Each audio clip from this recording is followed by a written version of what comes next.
Hello everyone, welcome to Xianxia DnD. I'm Casey, I am the Dungeon Master for Xianxia DnD, and I've been asked by many of our viewers to do a recap or a summary of what has been going on with our Xianxia stream. Now I know that our Xianxia campaign actually started kind of in the middle of things. The players had actually been playing for a couple of sessions before we had turned this into a proper thread or a stream. So I do think that at least some form of explanation is in order to get players up to viewers up to speed on what's going on in the campaign world. Also, the genre of Xianxia may not necessarily be familiar to our viewers from outside of East Asia or Southeast Asia, and I thought I'd take the opportunity to give a quick introduction to the genre. Now, the first question is that I get asked a lot is, well, what exactly is Xianxia? Xianxia is a genre that combines the genre of Chinese martial arts wandering heroes that you see very commonly in Hong Kong cinema and Chinese and Taiwanese cinema, with fantasy elements like ghosts, spirits, monsters, magical powers. In my particular campaign homebrew world, what I've done is that I've said, okay, all the players are cultivators, and cultivators is this practice that's taken from Taoism, and specifically the internal alchemy practice, where people would try to absorb the energy of the universe, called qi, qi. You know, there are several different ways of calling this, but in Chinese it's called qi. And they believe that if they absorb enough of this energy of the universe, they would be able to cultivate and refine a pearl of immortality. So the end goal of cultivators is to become immortals, which is the Xian in Xianxia. Xian means immortal in Mandarin. Now, the genre also attributes certain magical abilities. You know, if you watch enough of this, you will see that there are all kinds of really fantastic abilities, like the ability to control undead. You know, shoot energy from your hands.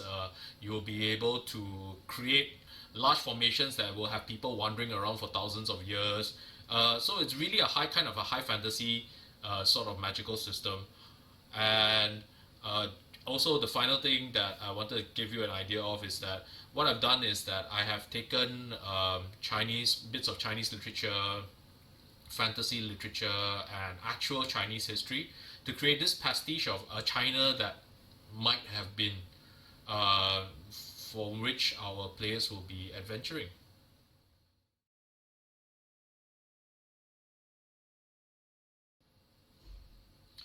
Now, during the introductory arc, what I had was that all of the players, all for their own individual reasons, were looking for this location called the 10,000 Swords Manor. This location was really the MacGuffin that drove the first introductory arc of the adventure. So it bears a little bit of explaining what the 10,000 Swords Manor is.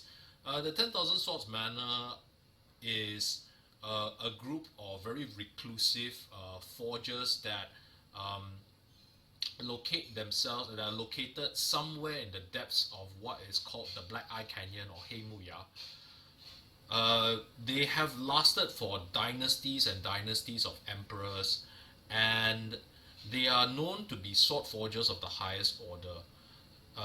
They forge weapons for emperors, nobles, and generals, and they don't take commissions. They basically bestow gifts upon who they deem to be worthy of such a weapon, and it became so valued and sought after that receiving a sword from the 10,000 Swords Manor became an immeasurable honor. Now, the campaign starts with the 10,000 Swords Manor having not forged a single sword for the current line of emperors and the current government for over the last 50 years or so. This is their little snub, or their way of saying that they don't approve of the current reign of the emperor. This manor, however, has also maintained contact with the outside world in various forms. They are well known among the pugilistic world. They are well known among the government officials. They maintain a correspondence. They keep contact with the outside world until about 6 months ago, where various factions in the pugilistic world and in the imperial government realized that, hey, the 10,000 Swords Manor just suddenly went missing and incommunicado, and nobody knows what has actually happened to them. So the players, all for their own reasons, have been tasked to investigate the mystery of the disappearance of the 10,000 Swords Manor. The 10,000 Swords Manor, to add on to that particular complication, right? The 10,000 Swords Manor is also known to be protected by a mystical maze of some sort, such that only people of the bloodline of the 10,000 Swords Manor will be able to enter the manor at will, or alternatively, they will be granted a token, or visitors will be able to be granted a sword token from the 10,000 Swords Manor to enter. However, no sword token has been granted for the last 50 years. This will become a relevant plot point later. I just want to give everyone kind of an idea of what is this MacGuffin that the players are after. Now, the players in the game all have their own reasons for going after the 10,000 Swords Manor. Richard's character, who plays Song Yifan, was tasked by his master from Mount Wutang, which is one of the most prominent martial arts sects in the pugilistic world, to find out what has happened to the 10,000 Swords Manor.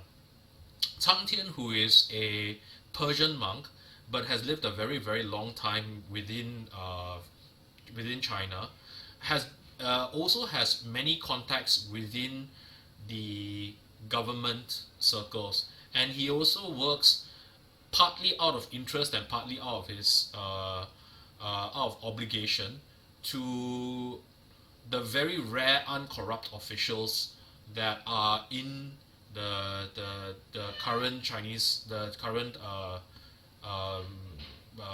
government and bureaucracy right now.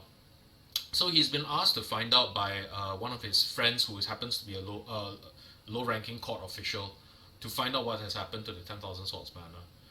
And Nick's character, Amu, bears a sword. Nick's character Amu is an orphan, and he doesn't know very much about his past. All he knows is that the Empire is hunting him down for some reason, burned down his adopted home, and the only clue that he has of his past history is a sword that bears the mark, the maker's mark of the 10,000 Swords Manor. And it was these motivations that had them looking for the 10,000 Swords Manor.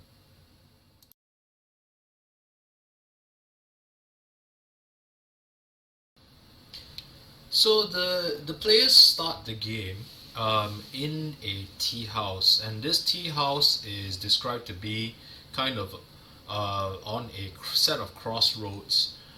One path which leads to a very, very popular Goddess of Mercy temple, and another one which will lead towards the 1,000 Swords Manor, the 10,000 Swords Manor, I apologize.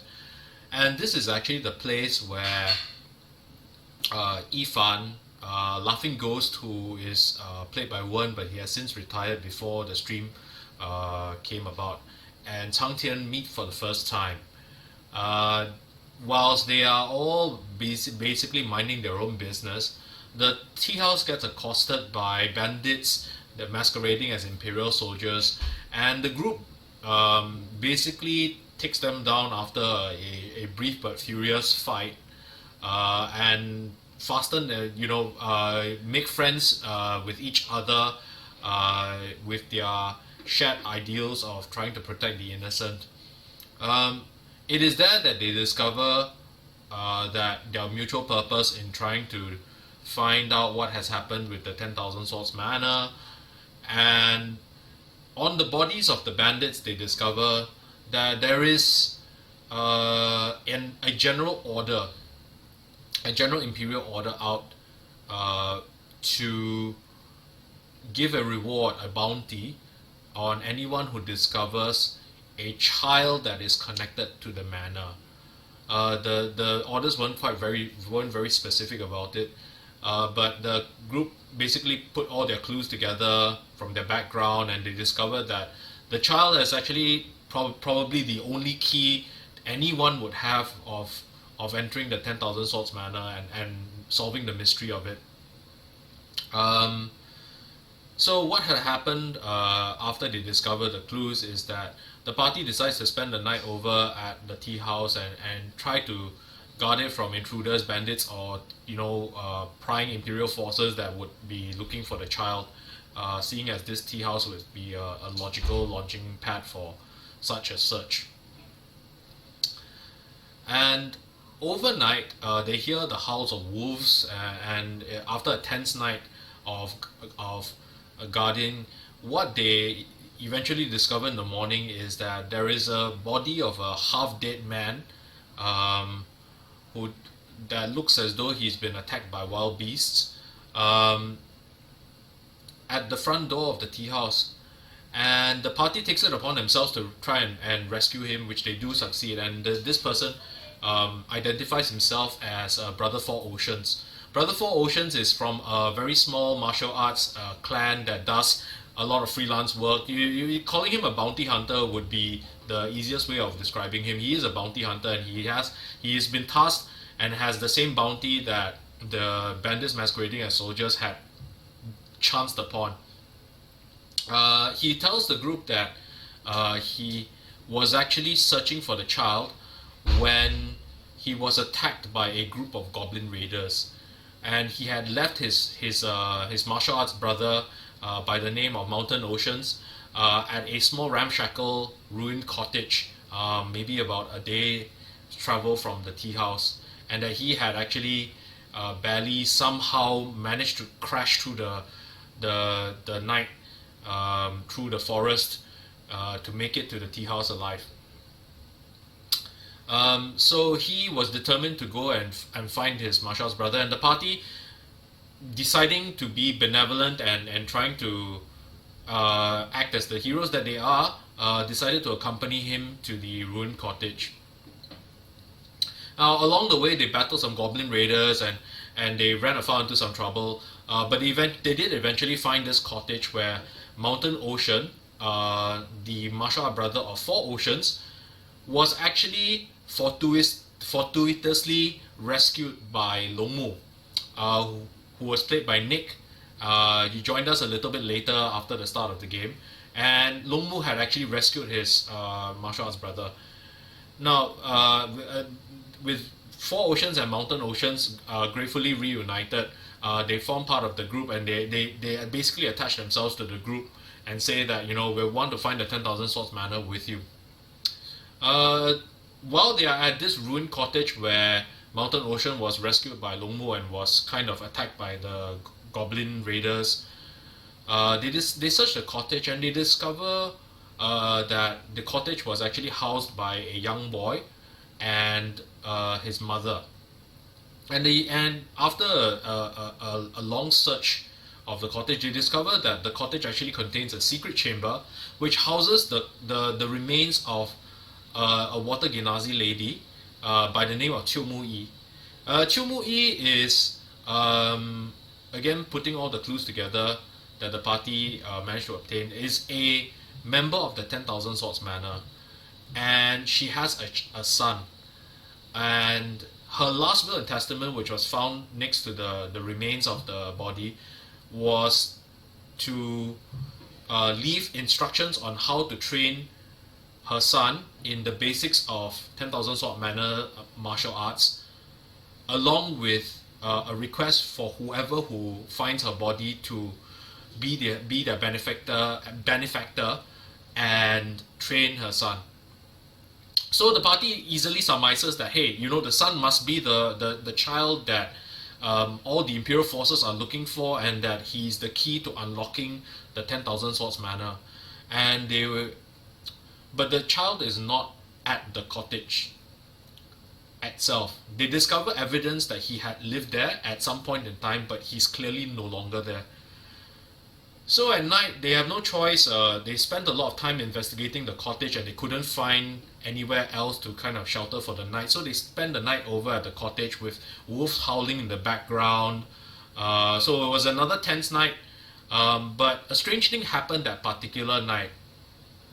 Yifan, during his watch near midnight, was visited by a large wolf with a crystal embedded in its forehead, and which Yifan instantly surmised to be some kind of a wolf spirit with a relatively advanced stage of cultivation. Now, again, a tense moment where they both of them were kind of sizing each other up, but they realized that neither of them had any hostile intention. So the wolf beckoned Yifan to follow it to its own pocket beast realm, the area where equivalent of having a fey realm of its own. The wolf brought him to this pocket beast realm, and there Yifan discovered that the child of Qiu Muyi was actually rescued by this spirit wolf and was in this pocket beast realm, and that the wolf had actually been looking for somebody to take him out back into the mortal realm, and which Yifan gladly does. So with the child in hand, and with the kind of the people knowledgeable around the area of Mountain Ocean and Four Oceans as their guide, the party now sets off to go and locate the 10,000 Swords Manor.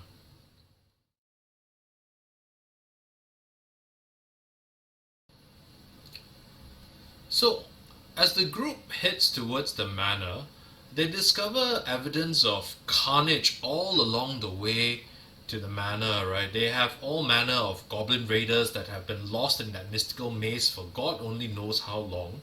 And they also encounter bodies of the members of the 10,000 Swords Manor looking as though they're trying to flee the manor and getting cut down by the goblin raiders and looters.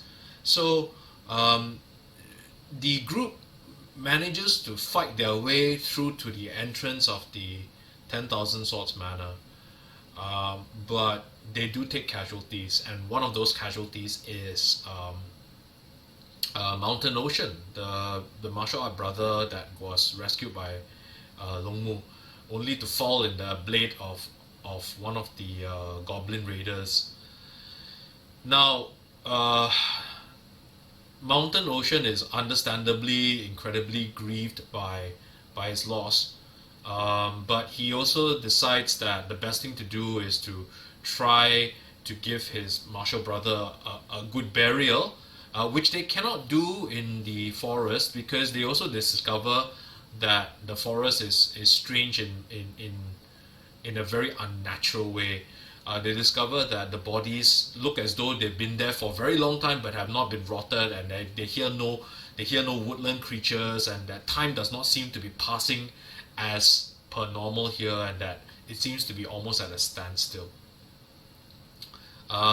So Mountain Ocean decides that so Four Oceans decides to bring the body of his martial brother Mountain Ocean outside of the forest to give him a proper burial, and he parts ways with the group. And the group basically gets directions for the rest of the way to the manor, and they discover themselves at the entrance of the manor shortly after parting ways with the Ocean Brothers.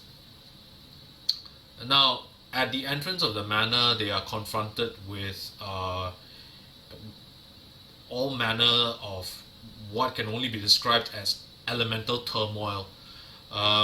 As they enter into the entrance of the manor, they discover that the manor is eternally burning, but not burning down in any way. Smoke is belching in the air, and elemental spirits roam free, and they seem to be fighting each other, and all sorts of elemental chaos is going on. They also discovered the founding mantra of the 10,000 Swords manor, or carved on a large white stone, and there's a founding poem in there that basically reads that he who forges must move the elements. Four are necessary, but one is forbidden. Earth is the source, metal is the heart. Fire refines, water quenches. Inspiration becomes intent, metal becomes a weapon. 5 elements less one, so shall be for 10,000 years. And that's basically the English translation of the graphic that I flashed out right now in Old Chinese. Now, this poem leads the group again to put 2 and 2 together, and they discover that the remaining surviving child of the 10,000 Swords manor happens to be a wood genasi, which is of the banned element in this instance. So they think that the elemental chaos is caused in some part by the child by some unknown means. So as they venture further into the manor, they discover that the elemental spirits that are roaming around seem to be more interested in fighting each other than fighting them. They do get occasionally attacked by the elemental spirits, but the spirits seem to be more treating them as a nuisance or a collateral damage, or maybe as a tasty snack than anything else. They also discover that there are absolutely no corpses of any scene of battle, but they do discover something very disturbing, which is that they discover imprints of shadows of people in various positions. Largely, they look like they're in pain, and these look like these people, the former members of the 10,000 Swords manor, look like they were attacked by a source of fire so hot it instantly seared them against the wall. So the party ventures into what is known as the Hall of Remembrance in the manor, and the Hall of Remembrance is the hall that is associated with the element of water, and is responsible for the archival records, which, if you will recall, Longmu has an interest in. So they go into the Hall of Remembrance, and they discover 2 very important clues there. The first is that Chu Mui's name is struck from the rolls of the members of the 10,000 Swords the 10,000 Swords membership. And the second thing that they discover is that Longmu's sword was actually forged as a gift for a certain Xianxia. Now this plot line hasn't exactly played out yet. The group is still kind of discovering what Xianxia has to do with all of this, but this will carry on to the next arc as well. So I just wanted to say that this is the source of the clue. So the group also discovers that the site of the Hall of Remembrance happens to be on an underground river that seems to be interacting with a volcano, an underground volcano, and the underground river is actually boiling off and building up steam, and they barely escape with their lives as they run off before the super volcano explodes. Okay, and in the midst of that explosion, Tang Tian, the Agenasi monk, who is very deeply attuned to the elements, also discovers that there's a turmoil of the elements is centered around this particular hall in the manor called the Hall of Inspiration. And the party heads in there, and they discover that it's a large reservoir of chi that is stagnated because of the practices of the 10,000 Swords manor, and they take advantage of that to advance their cultivation as well. But as they're doing so, they also discover that there is a strange mix of elemental, demonic, and heavenly chi, all mixed together in that large pool of chi that they are now absorbing into their system. And the hall leads down to a large underground cavern where they discover the final secret of the 10,000 Swords manor. So in this large underground cavern where the party finds themselves, they are in a large cavern that is bisected by a river of lava. And in this cavern, they discover the final secret of the 10,000 Swords manor, which was that the 10,000 Swords manor was originally an organization called the 10,000 Blades. And the 10,000 Blades was tasked with one duty and one duty only: to keep a god of fire trapped in its prison. This god of fire is called Zhurong, and Zhurong, as the party discovers along the way, had transgressed against heaven, and for his efforts and his transgressions, he was imprisoned on earth for 10,000 years in a prison that was built out of the body of his greatest enemy that he defeated by the name of Gong Gong, which is a primordial elemental serpent or dragon. And out of the body of Gong Gong, they created this prison to imprison him. Now, they discovered the other secret that was related to this prison. It was that the reason why there was a proscription against the element of wood is that based on the Chinese elemental transformation cycle, wood is positioned exactly in between water and fire. And wood nourishes fire but depletes water. So in the birth of this wood genasi, what had happened was that the prison weakened to a point, and Zhurong strengthened to the point where he managed to break free from his prison and slay his way out into the world. And the group finds the remains of this particular prison up in the northeast of the cavern, where there's this nice blue glow that you see. And they find the remnants of his prison, as well as the remnants of Zhurong that he had to leave behind when he broke free from the prison. The second thing that they discover is down in the south is the final hall of Hall of Inspiration, and this particular Hall of Inspiration contained the vengeful spirit of the head of the 10,000 Swords Manor at the time, Simen Tiezun.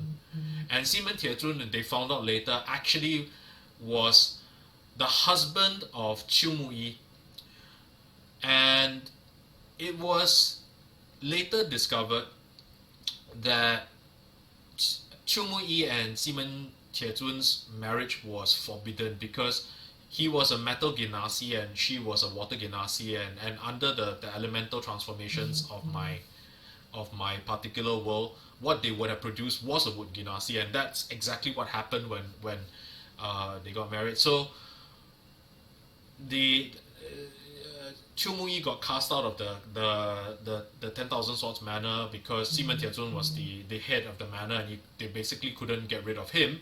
So they did the next best thing and cast him out, hoping that it would avert the catastrophe. Well, guess what? It didn't work. So what had come to pass. Zhurong broke free from the prison, and as a result of his failure, they discovered that Simen Tiezun had committed suicide in the Hall of Inspiration, but because of his vengeful spirit and his tragedy, his spirit was trapped here as a ghost, which battled the party, and in the course of the battle managed to possess Chang Tian into dealing a fatal blow to the child, which they brought into this particular underground cavern with them. Now, the group managed to defeat the vengeful spirit of Simen Tiezun, but not willing to sacrifice, not willing to make an innocent victim of the wood genasi. Laughing Ghost volunteered to transfer his entire life force. Well, volunteered would be not quite the right word. He tricked the party into saying that he had a way of rescuing them, but they didn't realize that what he had actually meant was that he would sacrifice his entire life force to give the child a glimmer of hope, to reverse basically the death. And the background story of Laughing Ghost was that he was himself a warlock that had cheated death, and he basically transferred the benefit of his particular bargain to the child, in one way to seek redemption, in another way also to kind of escape the bargain, because he managed to find a loophole in that particular bargain. So he gave his life, disintegrated into ash, and managed to bring the child back. And the group with a really heavy heart, having discovered the mystery of the 10,000 Swords Manor, left the manor to figure out what to do with the child now that all is said and done.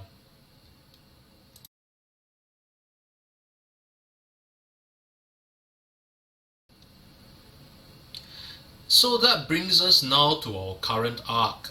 As the party left the 10,000 Sword Manor, they discovered that time had reasserted its normal flow and that the 10,000 Sword Manor looks like it's been destroyed for thousands of years. It's a dilapidated ruin. They couldn't make heads or tails of the location. There was overgrown with forest and vines. And as they left, they discovered that the people, some of the bandits or people or vagrants or vagabonds that have been trapped in the maze had found themselves inexplicably free.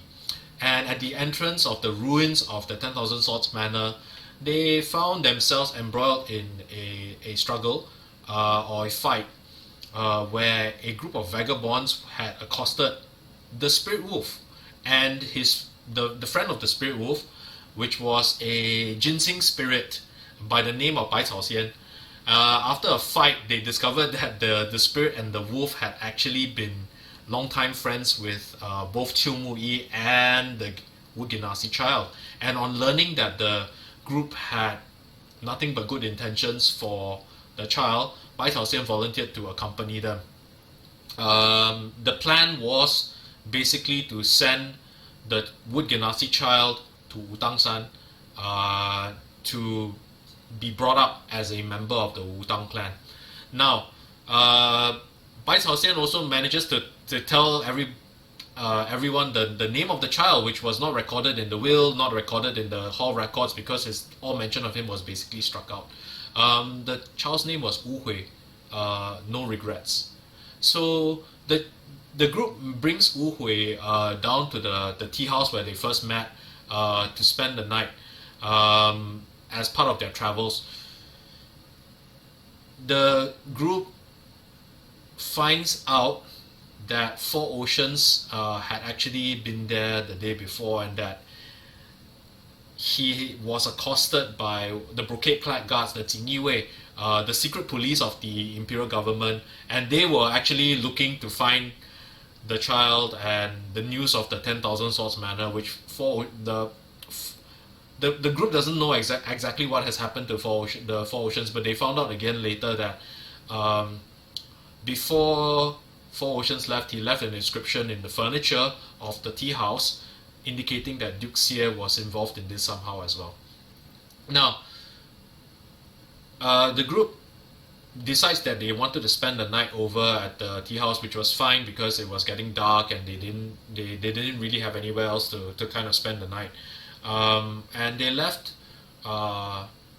Wu Hui playing with the rest of the adopted children of the owners of the tea house, which was the Lee couple, tea house owner Lee and Lady Lee. And the children managed to play and bond basically with each other, and the group basically take pity on the child, and that they indicate that the child has led a hard life, so letting him play among his peers for a while, let him be a bit of a normal child, was the group's intent. So the group spends the night over at the inn, and they are woken up very, very rudely to a group of assassins who looked like they were ready to interrogate them with extreme prejudice, with a knife held to their throats basically. Long Mu decides that he wants nothing of it, starts a fight with the assassins, and it is then that the assassins and the group realize that there's a third party involved, and a group of shadowy figures, as in literal shadows, incorporeal shadows, phase through the walls, and they start attacking everybody inside. Screams are heard from the children's room. The party manages to battle their way all the way to the children's room, which is like, wow, good effort on their part. They go to the children's room and they discover that the Wood Genasi child is actually completely safe. But the youngest adopted child of the Lee couple was taken instead. Now, what had happened was, I didn't mention this during the recap because it wasn't relevant then, but I had actually sowed a bit of misinformation in the campaign, indicating that the Imperial forces think that the child of the 10,000 Swords Manor was a dwarf. And it so happened that the Lee couple had an adopted child of about that age that was playing with the Wood Genasi child. So he got kidnapped by the shadows instead. And the group is now in hot pursuit, feeling guilty that they've brought this trouble upon the Lee couple because of what they have encountered. Pursue them, and they discover that the shadows hideout is in the 10,000 Swords is in the Guan Yin Temple somewhere.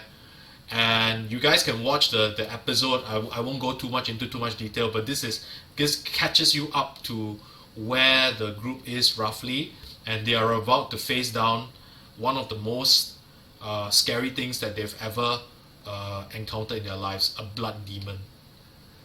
So thank you very much for sticking me through this recap. I know it's been very, very long. This has been at least 15 hours worth of game time that was not telecast, so I'm just kind of hitting the highlights so that everyone can follow the stream of what has been streamed so far and what's on record so far.